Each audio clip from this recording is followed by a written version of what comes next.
Hello, my people.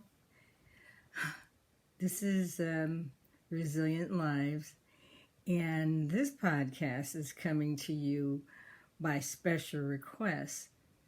It seems like there is a need for me to be seen.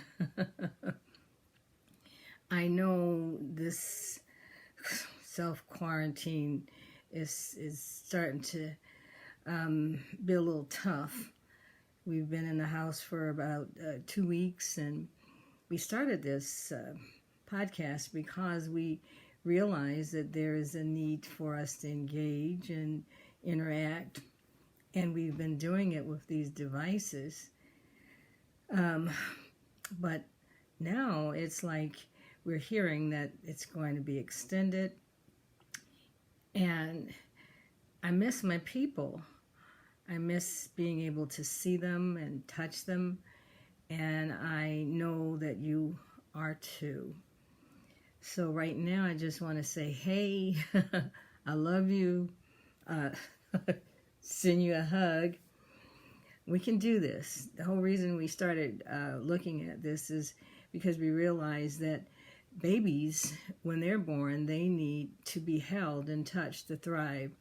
So the whole purpose of this when we started out was to do a virtual way of thriving. And so we've had some fun, and we've discussed some topics on the importance of thriving and how we're going to do this and how we're going to engage with one another. And together we're stronger than when we are apart, but we need each other. And this is tough. And to hear the news, which said that we're going to have some difficult days approaching,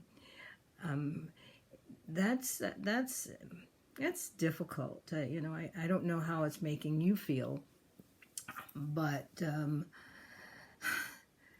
I don't like the thought of people dying.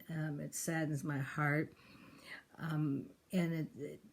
and we just feel like we nestled into this place by ourselves, and that feels lonely. So we're reaching out, and I think some of the topics that we've already discussed was one was about asking. Of course, who asks for help? Now you would know your people, but most of those who know me know that I'm probably not going to ask you for help because my asker is broken.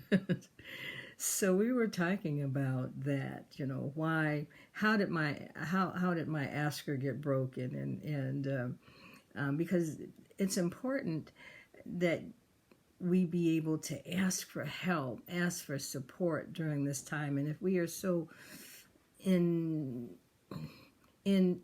ourselves that we can't ask, then assumptions are not going to do it, because people don't know. They don't know how you're feeling.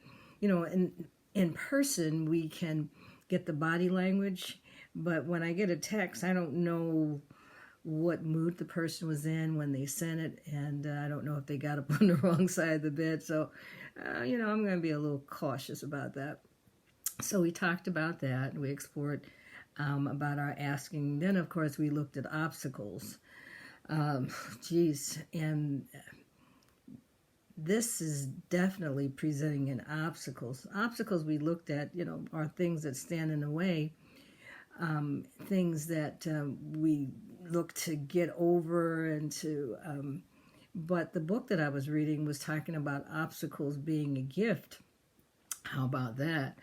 So if there's something that's happening in this huge obstacle that we're going through now, this pandemic, that's causing us to be apart and causing us to not talk to any other and causing us to look within, maybe we'll see it later, or maybe we'll notice it, because we certainly can't run away from ourselves. I know sometimes if I need to get away, or if something's going on, or I'm pondering over something, I'd go to the Arboretum. Well, guess what? The Arboretum is closed. The museums are closed. So how do you deal with this obstacle that we have, this huge obstacle that we can't even see? So that was one topic. And then we talked about fully charged. And so we did that with point A. Point A was we were asking, what do you do? How do you get fully charged within yourself? You know, I used to think that I could do just about whatever I wanted to do, even if I had pain or something. And then I had an appointment with a psychologist. I treated myself, and he helped me to understand that even though I thought that I could handle it, you know, the pain in my knee was impacting my being fully charged. I wasn't psychologically charged. So it's a lot of things to look at when we're talking about being fully charged. And on this week, we were going to approach that being fully charged differently. So, you know, let me think, let me hear from you on what some of these topics have meant to you. This guy, Tom Ralph, wrote a book on being fully charged and the keys to being fully charged. And I was really surprised because he's not, he's looking at them differently. It's almost like he's looking at it from the view of maybe being a global citizen. And I guess that's one way that we have seen sort of expressed in the news. I know when we see people out on the beach and who are enjoying life, they're not thinking about social distancing. They're not thinking about how their behaviors reflect on others, and how if they take a germ home and they could give it to 10 people and 10 people could give it to 10 people, and then we got 100, then we got 1,000.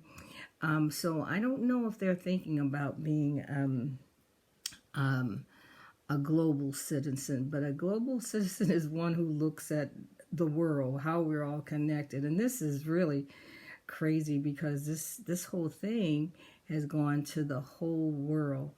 So maybe we want to just consider how our being fully charged, how that helps to engage and interact and all those things, how we can suit up so we can help others. Well, I'm going to stop here since this is an experiment, and I don't know if sending it, if we'll have enough, whatever it is that's needed. But I just want you to know that I love you, that we're going to get through this. We're tough, tougher than we knew. This is something that no one that I know has experienced it. But together we're going to get through this. I love you all, and have a good night.